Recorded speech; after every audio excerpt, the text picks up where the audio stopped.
28 फरवरी 2026 Iran की history का वो दिन जब 35 साल पुराना एक साम्राज्य धुआं बन गया। एक joint US Israel air strike में ईरान के सुप्रीम लीडर अयतुल्ला अली खमेनी मारे गए। लेकिन दोस्तों, ये कहानी सिर्फ एक मौत की नहीं, ये कहानी है उस गरीब बच्चे की जो एक कमरे के गर्ज पे पैदा हुआ और दुनिया की सबसे पुरानी मोनार्की को उखाड़ फेंका। कैसे एक स्कॉलर डिक्टेटर बन गया और क्यों ईरान की सड़कों पर उनके खिलाफ खून बहा। आज की इस वीडियो में हम खमेनी की पूरी ज़िंदगी को बताएंगे। दोस्तों, इस वीडियो को लास्ट तक देखना। दोस्तों, अली खमेनी की कहानी शुरू होती है 19 अप्रैल 1939 को ईरान के सबसे पवित्र शहर मसाद में। लेकिन उनका जन्म किसी महल में नहीं बल्कि एक बेहद गरीब क्लरिकल परिवार में हुआ था। खमेनी के पिता सैयद जावेद खमेनी एक बेहद सीधे और धार्मिक इंसान थे। वो इतने गरीब थे कि उनका पूरा परिवार, जिसने आगे चलकर 8 बच्चे देखे, सिर्फ एक कमरे और अंधेरी बेसमेंट तहखाने में रहते थे।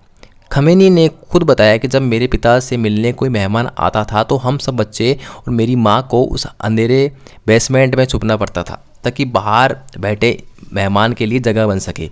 उनके घर का कुल एरिया सिर्फ 65 स्क्वायर मीटर था, जो कि आज के एक छोटे से 1 BHK फ्लैट से भी कम था। दोस्तों, गरीबी ऐसी थी कि पेट भर खाना नसीब नहीं होता था।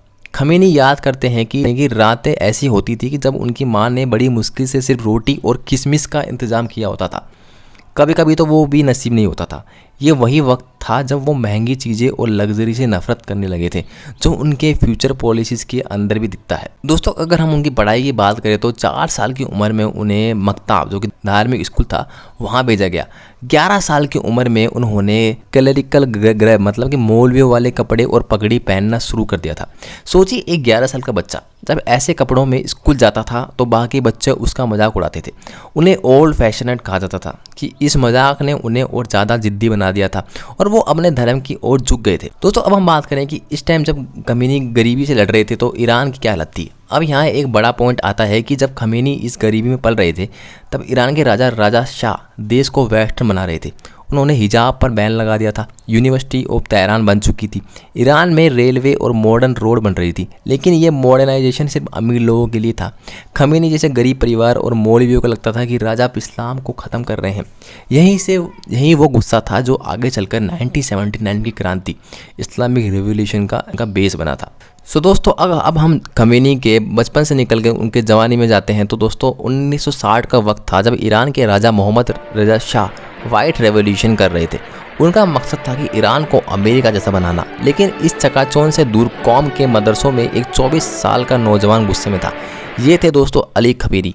इन्हें लगा कि राजा ईरान से इस्लाम को ख़त्म करके इसे अमेरिका की कठपुतली मतलब कि पपेट बना रहे हैं। यहाँ उनकी मुलाकात हुई उनके मेंटर अयतुल्ला खमेनी से। दोस्तों, वही हैं जो पहले अली खमेनी से पहले अयतुल्ला खमेनी ही सुप्रीम लीडर थे और वही धार्मिक सबसे नंबर 1 पे थे। फिर उसके बाद अयतुल्ला अली खमेनी बने थे। दोस्तों, तो खमेनी उनके सबसे खतरनाक सिपाही बन गए थे। खमेनी ने शाह के खिलाफ भाषण देना शुरू किया। नतीजा क्या हुआ? 6 बार जेल। शाह की सीक्रेट पुलिस सेवक उन्हें उठा के ले जाती थी। उन्हें अंधेरे कमरे में जहाँ पे तन्हाई थी और कोई नहीं था साथ में, वहाँ रखा गया, टॉर्चर किया गया। खमेनी ने बताया कि उन्हें फिजिकल और मेंटल दोनों तरफ से टॉर्चर किया गया। लेकिन उनका इरादा नहीं बदला। वो जेल में ही दूसरे कैदियों को इस्लाम के बारे में बताने लग गए थे, धर्म का ज्ञान देने लग गए थे, धर्म और बगावत के पाठ पढ़ने लग गए थे कि आपको ये सब करना चाहिए। दोस्तों, हुआ क्या? 1979 में रिवोल्यूशन आई। राजा भाग गया, खमेनी लीडर बने। लेकिन असली ड्रामा तब शुरू हुआ जब 1981 पे उन पर दोस्तों 27 जून 1981 तेहरान की अबूजर मॉस्क खमेनी भाषण दे रहे थे। उनके सामने एक टेप रिकॉर्डर रखा था। अचानक बूम, उस रिकॉर्डर में बॉम्ब था। खमेनी बुरी तरह जख्मी हुए। उनका सीधा हाथ जो कि राइट हैंड था हमेशा के लिए पैरालाइज हो गया था। लेकिन किस्मत देखिए, इस हमले ने उन्हें जिंदा शहीद मतलब कि लिविंग मार्टिर बना दिया था। लोग उन्हें और ज़्यादा चाहने लगे थे और ज़्यादा उन्हें प्यार करने लग गए थे। रातों रात बदला गया कानून। फिर दोस्तों हुआ क्या? 1989 में जब खमेनी की मौत हुई थी, जो कि खमेनी के गुरु थे, तो उनकी मौत हो गई तो नए लीडर चुनने की बारी आई थी। दोस्तों, ईरान के कानून के मुताबिक नए लीडर वही बन सकता है जो ग्रांड अयतुल्ला, सबसे बड़ा धार्मिक पद जो कि शिया धर्म का है, जो अयतुल्ला है, उसके पास सबसे बड़ा धार्मिक पद हो। खमेनी से पहले खोमेनी के पास वो अयतुल्ला की पदवी थी, इसलिए उन्हें थोड़े टाइम के लिए ईरान का सुप्रीम लीडर बनाया गया था। लेकिन खमेनी उस वक्त सिर्फ एक मिड लेवल मौलवी थे, टॉप के लीडर नहीं थे, उनके पास वो डिग्री नहीं थी। तब एक बड़ा पॉलिटिकल मूव चला गया, ईरान के कॉन्स्टिट्यूशन को रातों रात बदला गया ताकि खमेनी सुप्रीम लीडर बन सके। काफ़ी बड़े मौलवी इसके खिलाफ थे, लेकिन IRGC आर्मी के सपोर्ट से खमेनी ईरान के नए सुल्तान बन गए थे। मतलब एक तरीके से बहुत सारे लोग मौलवी ये बोलते थे कि भाई खमेनी के पास इतनी बड़ी डिग्री नहीं है, तो वो कैसे ईरान के सुप्रीम लीडर बन सकते हैं। पर जो उनके चाहने वाले बहुत थे और उनकी आर्मी उनके कंट्रोल में थी, इसलिए उन्होंने कॉन्स्टिट्यूशन को चेंज किया और वो अपने आप को ही, और वो खुद ही अयतुल्ला अली खमेनी बन गए, मतलब अयतुल्ला बन गए थे।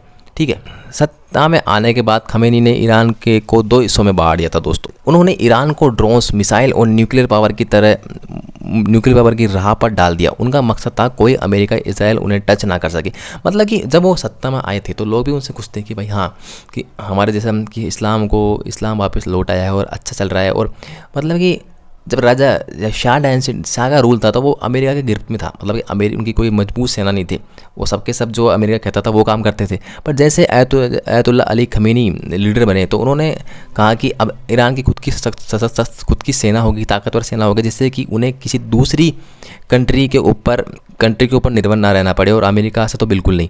तो इसलिए उन्होंने खुद की ताकतवर की पर उन्होंने कुछ ऐसे काम भी किए जिससे कि उनके जो लोग, उनके समर्थक थे, धीरे धीरे उनके विरोधी बन गए थे। जो उन्होंने मोरल पुलिस अपनाई, हिजाब को लेकर सख्ती थी, जो भी उनके खिलाफ बोला उसे बशर अल असद स्टाइल में दबाया गया। क्या था कि जैसे उन्होंने एक तरफ अच्छे काम भी किए थे, पर दूसरी तरफ उनके जो लॉ थे वो बहुत हार्ड थे, स्ट्रिक्ट लॉ थे, बहुत ज़्यादा इस्लामिक लॉ उन्होंने पूरे देश में लगा दिए थे, जिससे कि जो कुछ लोग थे जो वेस्टर्न कल्चर से इन्फ्लुएंस भी थे और जो पहले खुश भी थे, पर बाद में उन्हें थोड़ी घुटन होने लगी थी कि ये हमारी ज़िंदगी छीन रहे हैं, हमारी तरह से रह नहीं रहे हैं, ढंग से नहीं रह पा रहे हैं, और हम ईरान में ढंग से रह नहीं पा रहे हैं। तो वो बहुत नाराज़ हो गए थे कि जैसे होता है ना कि जैसे कोई इंसान, लोगों की तो फितरत होती है, पहले वो एक चीज़ को चुनते हैं, फिर छोड़ देते हैं, फिर छोड़ते हैं, फिर चुनते हैं, यही होता है। कोई एथिस्ट बन जाता है, फिर रिलीजियस बन जाता है, कोई फिर रिलीजियस बन जाता है, फिर एथिस्ट बन जाता है।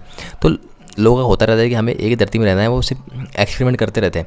जब राजा शाह थे तो उनसे लोग नाराज़ हो गए थे, तो इसके अंदर इनको सुना, फिर धीरे धीरे इनसे नाराज़ हो गए थे। फिर दोस्तों 2022 में महसा अमीनी की मौत ने आग लगा दी। लोग कहने लगे हमें धर्म के नाम पर डर नहीं, आज़ादी और रोटी चाहिए। अमेरिका ने दोस्तों इतने सैंक्शन लगा दिए थे कि ईरान करेंसी रियाल जो कचरे के भाग बिकने लगी थी, क्योंकि आपको पता है अगर आप अमेरिका के खिलाफ जाओगे तो कोई भी आपको बचा नहीं सकता, और ईरान के पास तो न्यूक्लियर पावर भी नहीं थी, तो वो ऐसे भी अमेरिका कुछ नहीं कर सकता था। तो इसलिए हमारे अमेरिका ने उनके ऊपर बहुत सारे सैंक्शन लगा दिए, जिससे कि उनके जो करेंसी थी उसकी कोई वैल्यू नहीं रही, और जो तेल था वो भी, और मतलब गरीबी आ गई थी ईरान में, तो इसलिए लोग परेशान थे। और महसा अमीनी की मौत था वो भी था रिलीजन। लेकिन आम आदमी महंगाई से मर रहा था, और खमेनी जो बिलियंस के एक्सेट कंट्रोल कर रहे थे। तो लोगों को लगा कि भाई हम राजाओं को उठाए थे कि हमको कोई ऐसा लीडर मिले, पर ये भी वापस वही बन गए हैं, इसलिए लोग बहुत सारा परेशान हो गए थे दोस्तों ने। अब सवाल है कि उनकी मौत, दोस्तों अब सवाल आता है कि यहाँ तक हम पहुँच गए, अब सवाल आता है कि उनकी मौत क्यों हुई।